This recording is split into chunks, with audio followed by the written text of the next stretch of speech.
देखो सबसे पहले समीकरण क्या होता है, आपने पढ़ा होगा जितनी भी चर एवं अचर राशियां होती हैं उनके सम्मेलन से जो व्यंजक बनता है वो क्या कहलाता है, हमारा समीकरण कहलाता है। जैसे सबसे पहले चर क्या होते हैं और दूसरी राशि होती है अचर क्या होते हैं।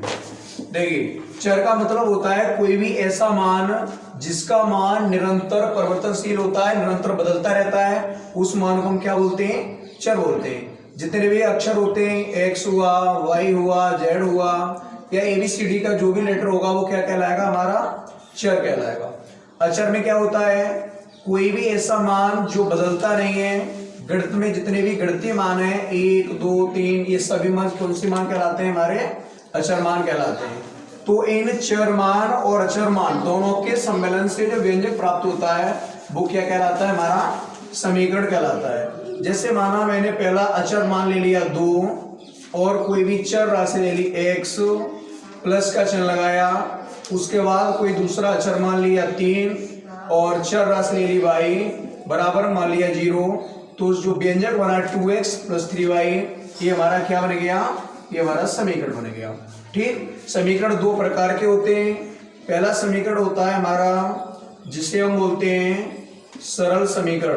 क्या बोलते हैं, सरल समीकरण। सरल समीकरण को रैखिक समीकरण भी बोला जाता है। क्या बोलते हैं, रैखिक समीकरण। दूसरा होता है हमारा द्विघात समीकरण। दूसरा कौन सा होता है, द्विघात समीकरण। पहला था सरल समीकरण, दूसरा था द्विघात समीकरण। देखो सरल समीकरण या रैखिक समीकरण क्या होते हैं, जिस समीकरण में समीकरण की घात 1 होती है। घात कितनी होती है, 1 होती है।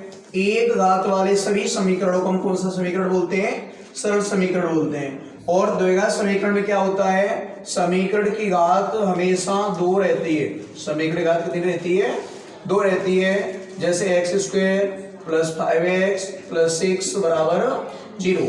इसमें क्या है, जो x की घात दी गई है वो x की घात कितनी है, x की घात हमारी 2 है। तो हम कह सकते हैं कि x² + 5x + 6 जो है वो हमारा कौन सा समीकरण है, द्विघात समीकरण है। आगे देखते हैं, सरल समीकरण में जो हाई स्कूल स्टैंडर्ड है उसमें 2 चरों का प्रयोग होता है। कितने चरों का प्रयोग होता है, 2 चरों का प्रयोग किया जाता है, जिनमें पहला चर हम x मानते हैं और दूसरा चर y मानते हैं। ये सब आपने चैप्टर नंबर 3 में पढ़ा होगा। आज हम रैखिक समीकरण से जुड़ा कोई भी प्रश्न हल नहीं करेंगे। आज हम सिर्फ और सिर्फ द्विघात समीकरण पर चलेंगे। देखते हैं द्विघात समीकरण में क्या है। एक्सरसाइज 4.1 प्रश्न नंबर 1। पहले प्रश्न में हमारा दे रहा है जो व्यंजक दिए हैं उनमें हमें ये बताना है कि इनमें द्विघात समीकरण है या नहीं है। प्रश्न एक्सरसाइज 4.1 का प्रश्न नंबर पहला हमारा दिया गया है x + 1 का होल स्क्वायर बराबर में दे रखा है 2, पुष्टक के अंदर लिखा है x - 3 और पूछ रहा है कि ये समीकरण है ये हमारा द्विघात समीकरण होगा या नहीं होगा। तो सबसे पहले हम क्या करेंगे, जो भी समीकरण दिया है उसे सरलतम रूप में लिखेंगे।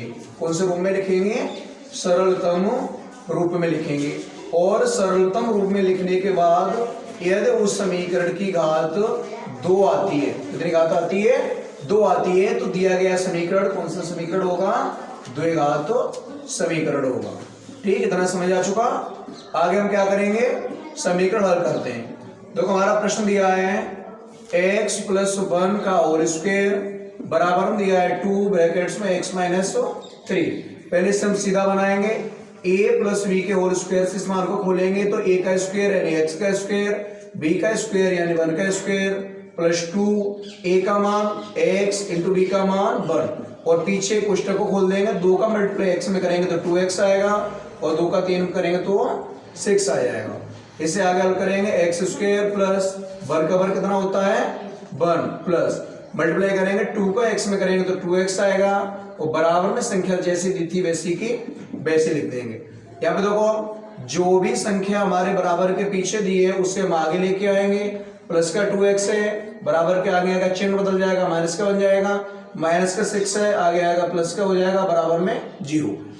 इसे आगे हल करेंगे, एक्स स्क्वायर प्लस 2x और 2x माइनस प्लस दोनों कट जाएंगे, 6 में 1 को ऐड करेंगे कितना आ जाएगा 7 आ जाएगा बराबर 0। ये इसका सरलतम रूप बन चुका है। अब सरलतम रूप में घात देखनी है तो दिए गए समीकरण की घात कितनी दी है 2 दी है। घात कितनी है 2, तो हम कह सकते हैं दिया गया समीकरण हमारा दिया गया समीकरण होगा। हमारा समझ में ये हुआ आपका पहला प्रश्न। ऐसे ही हम दूसरा प्रश्न चलते हैं। दूसरे प्रश्न में क्या है, दूसरे प्रश्न में भी सेम ऐसे ही हमें देखना है कि दिया गया समीकरण जो है वो द्विघात समीकरण होगा या नहीं होगा। दूसरे प्रश्न में दिया है एक्स स्क्वायर माइनस 2x, आगे प्रश्न है माइनस का 2 और सेकेंड ब्रैकेट्स में दिया है 3 माइनस x। प्रश्न को लिखते हैं पहले। प्रश्न क्या था, दूसरा प्रश्न आपका दिया है एक्स स्क्वायर माइनस के 2x, आगे दिया था माइनस के 2 और दूसरे क्वेश्चन में दिया था 3 माइनस x। इसे भी बदलेंगे, पहले सरलतम रूप में लेके चलेंगे। एक्स स्क्वायर माइनस 2x, इससे तो हम नहीं कर सकते, पीछे क्वेश्चन घटाएंगे, माइनस 2 का मल्टीप्लाई 3 में करेंगे तो कितना आ जाएगा माइनस के 6 आएगा। माइनस 2 का माइनस x में करेंगे, माइनस का माइनस में करेंगे तो प्लस हो जाएगा, और 2 का x में करेंगे तो 2x हो जाएगा। बराबर के पीछे की पूरी संख्या आगे लेके आते हैं। आगे एक्स स्क्वायर माइनस 2x था, ऐसा कैसा लिख दिया, माइनस का 6 आगे आएगा प्लस का 6 बना, और प्लस के 2x आगे आएंगे तो माइनस के 2x बराबर में 0। इसे आगे हल करेंगे, एक्स स्क्वायर माइनस 2x और 2x दोनों जुड़ जाएंगे, माइनस माइनस के तो माइनस के 4x और प्लस x ऐसे का ऐसा बराबर में 0। समीकरण की घात निकालेंगे, घात कितनी है प्रश्न की 2 घात दी है तो घात बराबर 2 हो जाएगी, तो ये भी हमारा द्विघात समीकरण होगा। आंसर कितना आ जाएगा, हम आंसर आ जाएगा। अगला प्रश्न देखते हैं। अगले प्रश्न पर चलते हैं। अगला प्रश्न दिया गया है, ये थोड़ा लेंथी क्वेश्चन है, लेकिन करना कुछ भी नहीं है, सिर्फ और सिर्फ क्वेश्चन को आप हल करेंगे और ये दिए गए समीकरण की घात 2 प्राप्त होती है तो हमारा समीकरण द्विघात समीकरण होगा, और घात 2 प्राप्त नहीं होती है तो द्विघात समीकरण नहीं होगा। देखते हैं तीसरा प्रश्न क्या है। तीसरे प्रश्न में बोल रहा है x माइनस के 2, दूसरे ब्रैकेट्स में लिखा है x प्लस 1 बराबर में दिया गया है x माइनस 1 और आगे दिया है x प्लस 3। ऐसे इसे हल करेंगे, कोष्टक हटाएंगे, x का मल्टीप्लाई x में करेंगे x स्क्वायर आएगा, माइनस 2 का मल्टीप्लाई x में करेंगे माइनस के 2x आएंगे, x का 1 में करेंगे x आ जाएगा, माइनस 2 का प्लस 1 में करेंगे तो माइनस का 2 आ जाएगा। पीछे कोष्टक हल करेंगे, x का x में करेंगे x स्क्वायर आएगा, x का 3 में करेंगे 3x आ जाएगा, माइनस 1 का x में करेंगे x आएगा, और 3 का 1 में करेंगे तो 3 आ जाएगा। दोनों साइड हल करते आगे बढ़ते हैं। एक्स स्क्वायर माइनस का 2x और प्लस का x घट जाएगा, माइनस का x बचेगा, माइनस 2 ऐसे के ऐसे बराबर में हो जाएगा एक्स स्क्वायर प्लस के 3x में से माइनस का x घटाएंगे तो प्लस का 2x बचेगा, और माइनस 3 ऐसे के ऐसे बराबर की दी हुई पूरी संख्या आगे लेके आएंगे तो आगे बन जाएगा x square minus x minus 2, पीछे प्लस का x स्क्वायर था आगे आ जाएगा तो माइनस का x स्क्वायर हो जाएगा, प्लस का 2x आगे आएगा माइनस का 2x हो जाएगा, और माइनस का 3 आगे आएगा तो प्लस का 3 हो जाएगा, बराबर में 0 पहुंचेगा। हल करेंगे, प्लस का x स्क्वायर और माइनस का x स्क्वायर दोनों आपस में क्रॉस हो जाएंगे। यहाँ पर दिया गया है माइनस x और पीछे दिया है माइनस 2x, तो यहाँ पर हो जाएगा माइनस के 3x। यहाँ दिया है माइनस का 2, पीछे दिया है प्लस का 3, प्लस के 3 में से 2 को माइनस करेंगे तो प्लस का 1 आएगा, बराबर में 0। इसके आगे समीकरण हल नहीं होगा, पूरा सरलतम रूप में आ चुका है। घात ज्ञात करेंगे, घात कितनी दी है, यहाँ पर x से घात कोई नहीं तो कितनी घात मान लेंगे, 1 घात आएगी, और जिस समीकरण की घात 1 होती है वो रैखिक समीकरण होता है, वो द्विघात समीकरण नहीं होता है। तो प्रश्न का सही जवाब क्या होगा, नहीं, आपके प्रश्न का सही जवाब हो जाएगा। अगले प्रश्न पर चलते हैं। यहाँ तक सबके समझ में आ चुका होगा, यहाँ तक किसी बच्चे को कोई प्रॉब्लम नहीं होनी चाहिए। आगे बढ़ते हैं।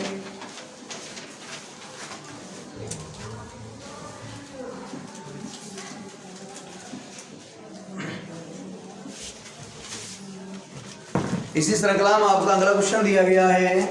अगला क्वेश्चन है देखो चौथे प्रश्न में चलते हैं। मल्टीप्लाई करेंगे x का 2x में करेंगे तो हमारा 2x स्क्वायर हो जाएगा, 2x का 3 में करेंगे तो 6x आएगा, x का 1 में करेंगे तो x हो जाएगा, -3 का 1 में करेंगे तो माइनस का 3। पीछे हल करेंगे x का x में करेंगे तो x स्क्वायर और 5 का x में करेंगे तो 5x आएगा। आगे हल करेंगे 2x स्क्वायर, देखिए यहाँ पे माइनस का 6x है, पीछे प्लस का x है, 6x में से 1x माइनस करेंगे तो माइनस का 5x आएगा और -3 ऐसे के ऐसे। पीछे चलेंगे x स्क्वायर प्लस 5x दोनों नंबर ऐसे के ऐसे आ जाएंगे। पीछे की पूरी संख्या बराबर से पहले लेके आते हैं तो 2x स्क्वायर माइनस के 5x माइनस के 3 प्लस का x स्क्वायर आगे आएगा तो माइनस का x स्क्वायर हो जाएगा, प्लस का 5x आगे आएगा तो माइनस का 5x बराबर में 0 आ जाएगा। आगे हल करेंगे 2x स्क्वायर आपका प्लस का दिया गया है और पीछे x स्क्वायर माइनस का है, 2x स्क्वायर में से x स्क्वायर को माइनस करेंगे तो आपका x स्क्वायर आ जाएगा। माइनस के 5x और माइनस के 5x दोनों ऐड हो जाएंगे, 5 और 5 जुड़ करके 10x बन जाएंगे और माइनस का 3 ऐसे का ऐसा बराबर में 0। तो समीकरण की जो घात होगी वो घात कितनी हो जाएगी, 2 घात होगी। तो हम कह सकते हैं समीकरण हमारा कैसा होगा, 2 का समीकरण होगा। अतः प्रश्न का जवाब हाँ में आएगा। यहां तक समझ में आ चुका होगा। अगले प्रश्न पर चलते हैं। अगला प्रश्न है, यहां तक किसी बच्चे को कोई परेशानी नहीं होनी चाहिए। किसी बच्चे को कोई भी समस्या हो तो कमेंट सेक्शन में बता सकता है। कोई भी प्रश्न समझ में नहीं आ रहा हो, आगे कह रहा है प्रश्न 5वें प्रश्न पर चलते हैं। 5वां प्रश्न आपका दिया हुआ है 2x माइनस 1, 2x माइनस का 1 दिया है, दूसरे ब्रैकेट्स में दिया है x माइनस 3 बराबर में दिया है x प्लस 5 और ब्रैकेट्स में दिया है x माइनस 1। ठीक, इस प्रश्न को हल करते हैं। सबसे पहले हम क्या करेंगे, कोष्टक को खोलेंगे। कोष्टक खोलने के लिए क्या करेंगे, 2x का मल्टीप्लाई हम x में करेंगे तो कितना आ जाएगा, 2x स्क्वायर हो जाएगा। 2x का 3 में करेंगे तो 3 दूनी 6x आ जाएगा। -1 का x में करेंगे तो माइनस का 1x आ जाएगा। -1 का -3 में करेंगे माइनस माइनस प्लस हो जाएगा। 3 का मल्टीप्लाई 1 में करेंगे 3 आएगा। पीछे हल करेंगे x का x में करेंगे तो x स्क्वायर हो जाएगा। 5 का x मल्टीप्लाई करेंगे तो 5x हो जाएगा। -1 का x में करेंगे तो माइनस का x आएगा। -1 का प्लस 5 में करेंगे तो माइनस का 5 आएगा। ठीक, आगे हल करते हैं। 2x स्क्वायर ऐसे का ऐसा आ जाएगा। माइनस का 6x और माइनस का 1x दोनों समान चिन्ह जुड़ जाएंगे। 6 में जब हम 1 को ऐड करेंगे तो हो जाएगा माइनस का 7x प्लस का 3। पीछे से हम ऐसे हल करेंगे x स्क्वायर। 5x में से 1x को जब हम माइनस करेंगे तो प्लस का बचेगा 4x और -5 ऐसे के ऐसे। बराबर में दी हुई पूरी संख्या हम बराबर से पहले लेके आएंगे। आगे जो भी संख्या दी है उसे हमसे वैसा का वैसा रख लेंगे। पीछे प्लस का x स्क्वायर है, आगे आएगा माइनस का x स्क्वायर हो जाएगा। प्लस का 4x आगे आएगा माइनस का 4x होगा। माइनस का 5 आगे आएगा तो प्लस का 5 होगा और बराबर में 0 ऐसी की ऐसी आ जाएगी।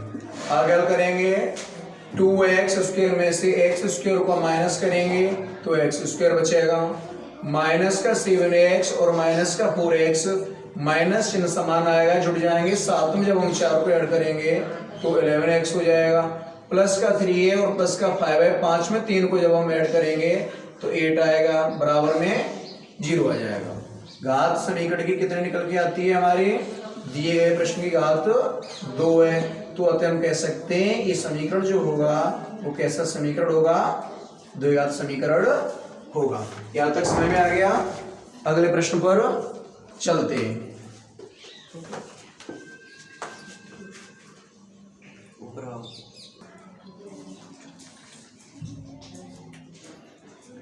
देखो अगला प्रश्न है छठवा, x square plus 3x plus 1 बराबर में दिया है x माइनस 2 का होल स्क्वायर। देखो सेम यही प्रश्न है, ये प्रश्न आपको होमवर्क को निकालना है। इस प्रश्न में आपको कुछ भी नहीं करना है, जैसे अभी आप प्रश्नों को हल करते चले आ रहे थे वही प्रश्न है सेम। सबसे पहले क्या करना है, जो दिया गया मान में a माइनस बी का होल स्क्वायर लगाएंगे और होल स्क्वायर लगाने के बाद इस पूरे मान को खोल लेंगे। आगे के मान में कोई भी परिवर्तन नहीं करना है। इस प्रश्न का जो भी आपका जवाब होगा वो आप कमेंट सेक्शन में बताएंगे, ठीक। सातवें प्रश्न पर चलते हैं। सातवां प्रश्न क्या कह रहा है आपका, सातवें प्रश्न में दिया है x प्लस 2 का होल क्यूब दे रहा है, x प्लस 2 का होल क्यूब इक्वल्स में दिया गया है 2x और ब्रैकेट्स में दिया है x स्क्वायर माइनस 1। ये प्रश्न भी आपको होमवर्क में करना है, इसका जो भी आंसर होगा कमेंट बॉक्स में आपको शेयर करना है। आठवें प्रश्न पर चलते हैं। आठवें प्रश्न में x की घात 3 माइनस के 4x स्क्वायर माइनस के x प्लस का 1 और बराबर में दिया गया है x माइनस 2 का होल क्यूब। इस प्रश्न में क्या करेंगे, चलो होल क्यूब वाला प्रश्न है, ये प्रश्न थोड़ा सा समझा देते हैं। देखो आगे की संख्या में हम कोई भी परिवर्तन नहीं करेंगे, एक्स क्यूब माइनस के 4x square minus x plus 1 ऐसा कैसा रखेंगे। x माइनस 2 जो दिया है इसका a माइनस बी के होल क्यूब से खोल देंगे। a माइनस बी का होल क्यूब होता है a क्यूब यानी x cube minus b cube यानी 2 का क्यूब करेंगे तो 8 आएगा, माइनस के 3ab तो 3 इंटू a की वैल्यू x इंटू v की वैल्यू 2 और ब्रैकेट्स में आ जाएगा a माइनस बी यानी x माइनस 2। एक्स क्यू से एक्स क्यू हमारा कैंसिल हो जाएगा, जो भी मान बचेगा आगे इस क्वेश्चन को हल करेंगे। हल करने के बाद ये आपका द्विघात में आता है तो द्विघात समीकरण होगा और नहीं आता है तो नहीं होगा। ये प्रश्न भी आपको होमवर्क में करना है, ठीक। अगले प्रश्न पर चलते हैं।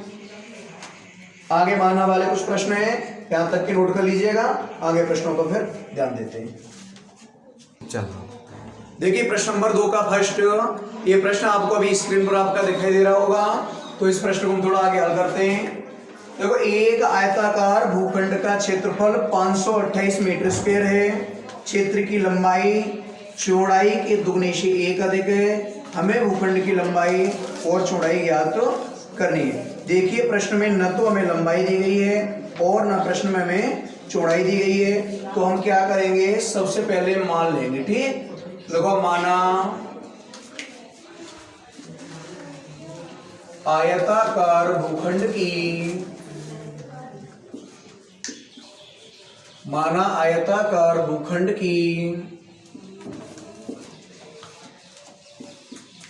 चौड़ाई बराबर x मीटर है। जो हमने आयताकार भूखंड की चौड़ाई मानी है वो कितनी मानी है, x मीटर मानी है। अब प्रश्न में क्या कह रहा है कि जो लंबाई है इस आयताकार भूखंड की, जो लंबाई है आयताकार भूखंड की लंबाई, ये कह रहा है इस चौड़ाई के दुगने से 1 अधिक है। तो चौड़ाई हमने x मानी है, लंबाई कितनी हो जाएगी 2x, इससे 1 अधिक है तो प्लस 1 हो जाएगी। प्रश्न में क्षेत्रफल दे रखा है, जो भूखंड है उसका क्षेत्रफल कितना दिया है, क्षेत्रफल दे रखा है 528 मीटर स्क्वायर, ठीक। अब हमें क्या है, हमें क्षेत्रफल ज्ञात करना है, तो प्रश्न अनुसार चलेंगे। प्रश्न अनुसार जब प्रश्न को हम आगे हल करेंगे तो हमारा होगा क्षेत्रफल का हमें सूत्र पता है, क्षेत्रफल का सूत्र होता है लंबाई इंटू चौड़ाई। दिए गए सभी मानों को सूत्र में लगाएंगे। क्षेत्रफल हमारा दिया था 528 मीटर स्क्वायर, तो यहां से हो जाएगा 528 बराबर लंबाई प्रश्न की हमारी कितनी है, लंबाई है 2x प्लस 1। प्रश्न में चौड़ाई है, चौड़ाई कितनी दी है, x दी है। अभी ऊपर जैसे प्रश्नों को हम हल करते चले आए थे वही प्रोसेसिंग चलेगी। 528 ऐसे के ऐसे, 2x का मल्टीप्लाई x में करेंगे तो 2x स्क्वायर आएगा, x का मल्टीप्लाई 1 में करेंगे तो हमारा x आएगा। 528 प्लस के यदि इस संख्या को हम पीछे भेज देंगे तो समीकरण बन जाएगा 2x square plus x minus के 528 और बराबर में कितने मान लेंगे, 0 मान लेंगे। ये हमारा हो गया द्विघात समीकरण। एक्सरसाइज 4.1 में आपको प्रश्नों को सिर्फ और सिर्फ द्विघात समीकरण के रूप में लिखने के लिए बोल रहा है, इन्हें हल नहीं करना है। तो यही हमारा दिए गए प्रश्न का सही जवाब होगा। ठीक, यहाँ तक प्रश्न में आया होगा। अगले प्रश्न को देखते हैं। देखिए आपका प्रश्न नंबर 2 दूसरे का जो सेकंड क्वेश्चन है, ये आपके स्क्रीन पे जैसा कि भी आ रहा होगा, देखते हैं और इसे हल करते हैं। ठीक, तो क्या कह रहा है प्रश्न, 2 क्रमागत धनात्मक पूर्णांकों का गुणनफल 306 है, हमें पूर्णांकों को ज्ञात करना है। हमें कोई भी संख्या नहीं दी गई है, केवल हमें ये पता है कि कोई 2 क्रमागत पूर्णांक हैं जिनका गुणनफल 306 है। तो क्या करेंगे, हम मान लेंगे सबसे पहले। ठीक, तो लिखेंगे माना 2 क्रमागत धनात्मक पूर्णांक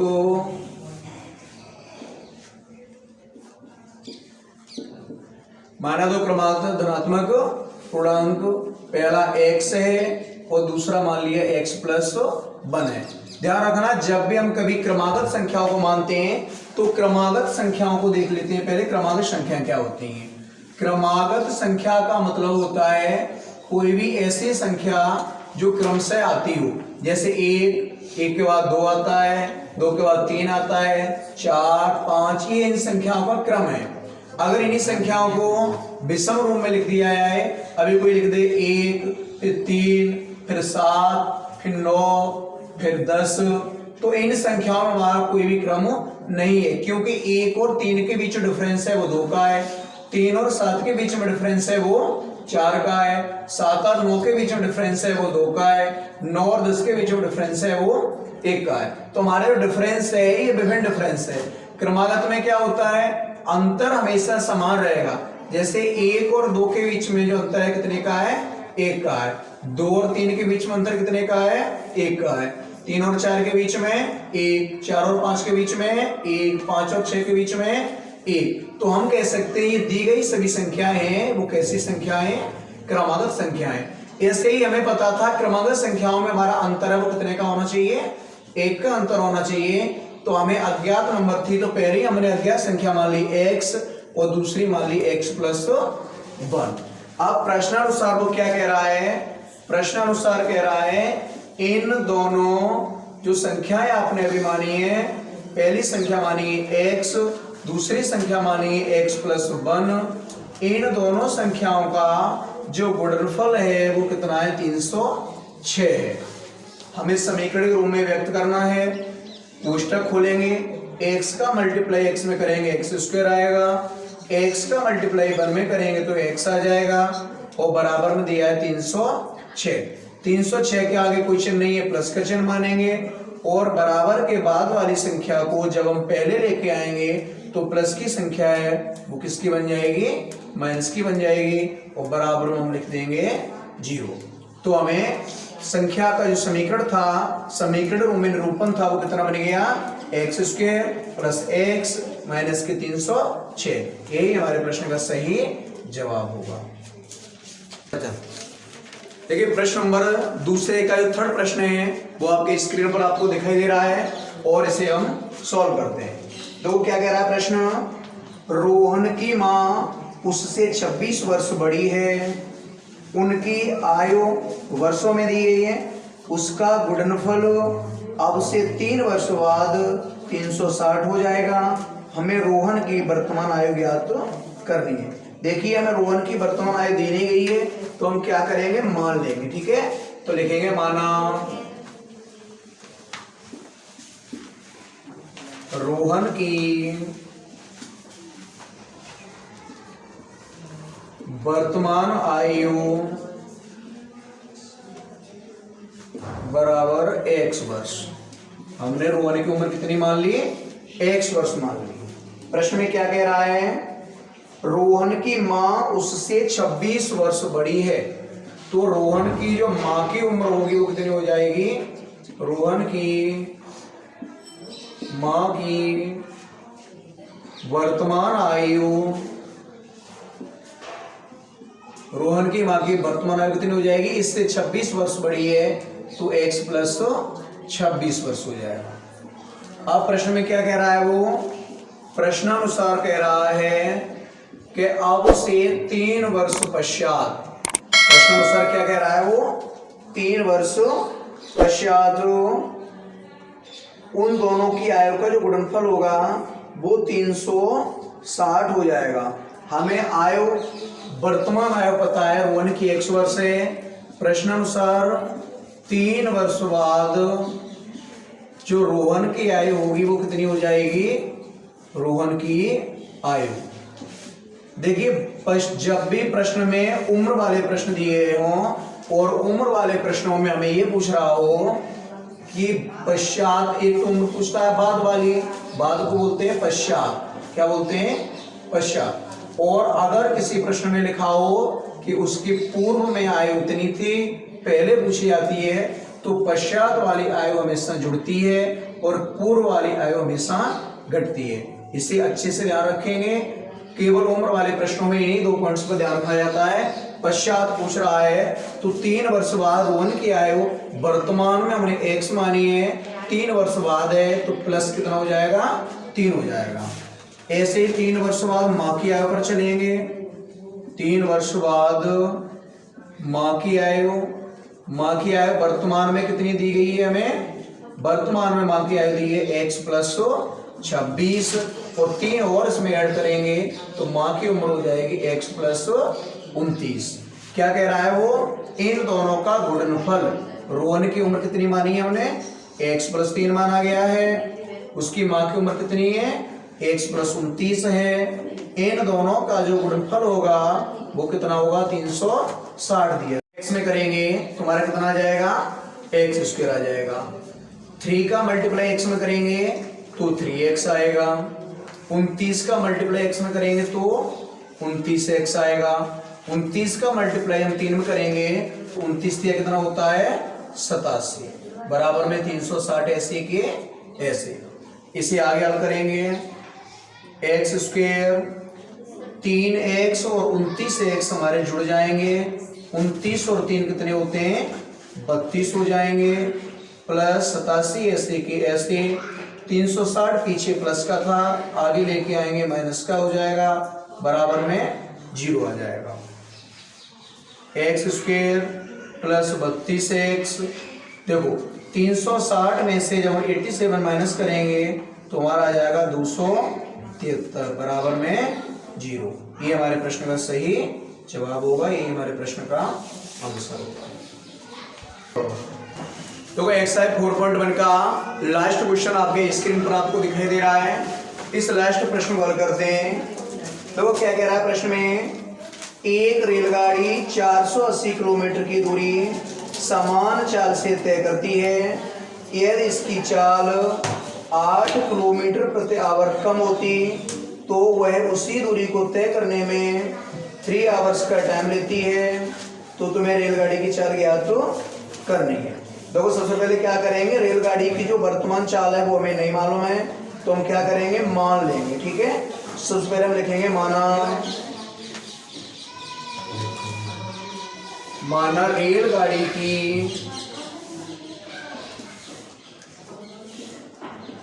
वर्तमान या रेलगाड़ी की चाल है, रेलगाड़ी की चाल बराबर मान लेंगे x किलोमीटर प्रति आवर।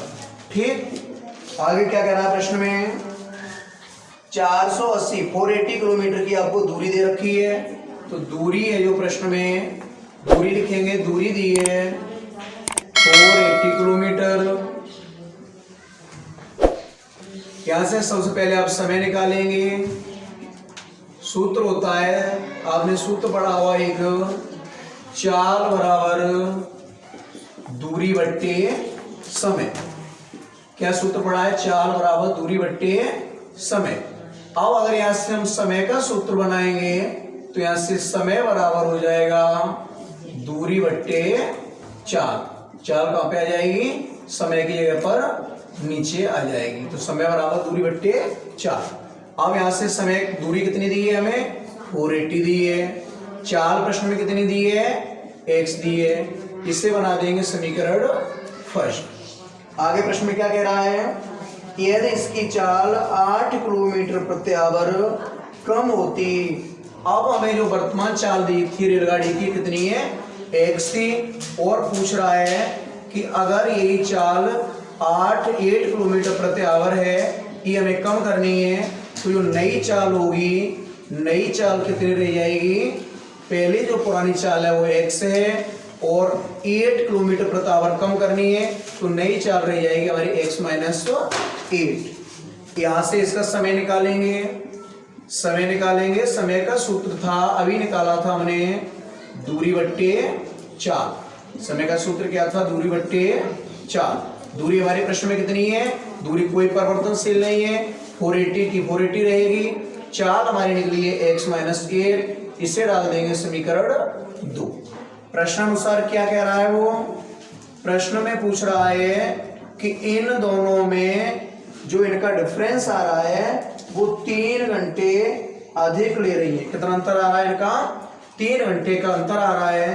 तो हम क्या करेंगे, 480 पहला समीकरण पूरा का पूरा ऐसा रख लेंगे, इसमें से दूसरा वाला समीकरण माइनस कर देंगे, और माइनस करने के बाद जो इनका अंतर है वो कितना आ रहा है, 3 घंटे का अंतर आ रहा है। समीकरण हल करेंगे, समीकरण हल करने के लिए x और x माइनस 8 ये हमारा एलसीएम हो जाएगा। ऊपर संख्या समान है, 480 को हम कॉमन लेके अंदर लिख देंगे, x माइनस 8 ऊपर पहुंच जाएगा और माइनस का जो x है वो भी ऊपर पहुंच जाएगा। बराबर में 3 ऐसे के ऐसे रहेंगे, x से x हमारा क्रॉस हो जाएगा। प्रश्न में आगे हमारा बचेगा, यहाँ से जब हम हल करेंगे तो 480 इंटू माइनस 8 अपॉन x का मल्टीप्लाई x में करेंगे तो x स्क्वायर आएगा, और x का मल्टीप्लाई 8 में करेंगे तो 8x होगा। बराबर में दिया है 3 के नीचे 1 मान के क्रॉस मल्टीप्लाई कर लेंगे तो यहाँ से आ जाएगा x square minus 8x equals में आएगा, इनमें 3 का मल्टीप्लाई हो रहा है, इंटू 3 लिख देंगे। पीछे की संख्या दी है 480 इंटू माइनस के 8। आगे साइड से देखते हैं, जो 3 यहाँ पे गुणा में थी इस संख्या को अगर पीछे भाग में भेजेंगे तो भाग में पहुंचेगी, तो समीकरण बन जाएगा x square minus 8x equals में दिया है 480 इंटू माइनस 8 अपॉन में आ जाएगा हमारा 3 से ये संख्या हमारी कट जाएगी, 160r x square minus 8x ऐसे के ऐसे आएंगे। जब हम 160 का मल्टीप्लाई 8 में करेंगे तो 16 अट्ठे कितने होते हैं, 128 होते हैं, और 0 ऐसी की ऐसी आ जाएगी। माइनस चिन्ह दिया था समान रहेगा, जब पीछे की पूरी वैल्यू को हम आगे लेके आएंगे तो समीकरण बन जाएगा x square minus 8x plus 1280 बराबर में 0। ये हमारे प्रश्न का सही जवाब होगा। देखिए ये हाई स्कूल के मैथ की आपकी एक्सरसाइज 4.1 थी, ये आपकी मैंने कंप्लीट करा दी है। इस एक्सरसाइज में आपको कहीं भी कोई भी समस्या आती है तो आप उसे कमेंट सेक्शन में पूछ सकते हैं, या मेरा व्हाट्सएप नंबर है, व्हाट्सएप नंबर आप नोट कर लीजिएगा। किसी भी बच्चे को कोई भी समस्या हो तो व्हाट्सएप नंबर पर शेयर कर सकता है 9149222274। ये हमारा कौन सा नंबर है, ये हमारा व्हाट्सएप नंबर है। किसी बच्चे को कोई भी प्रश्न हो, किसी बच्चे की कोई भी क्वेरी हो तो इस पर वो शेयर कर सकता है, हम उसका सॉल्यूशन समय मिलने पर जरूर देंगे। ठीक, ये हमारी एक्सरसाइज 4.1 कंप्लीट हो चुकी है। और अगर वीडियो आपको पसंद आई हो तो लाइक कीजिए, कमेंट कीजिए और शेयर कीजिए अपने सभी ग्रुप्स में, जिससे हमें थोड़ा सा मोटिवेशन मिलता रहेगा और हम आने वाले समय में डेली आपको वीडियो अपलोड कराते रहेंगे।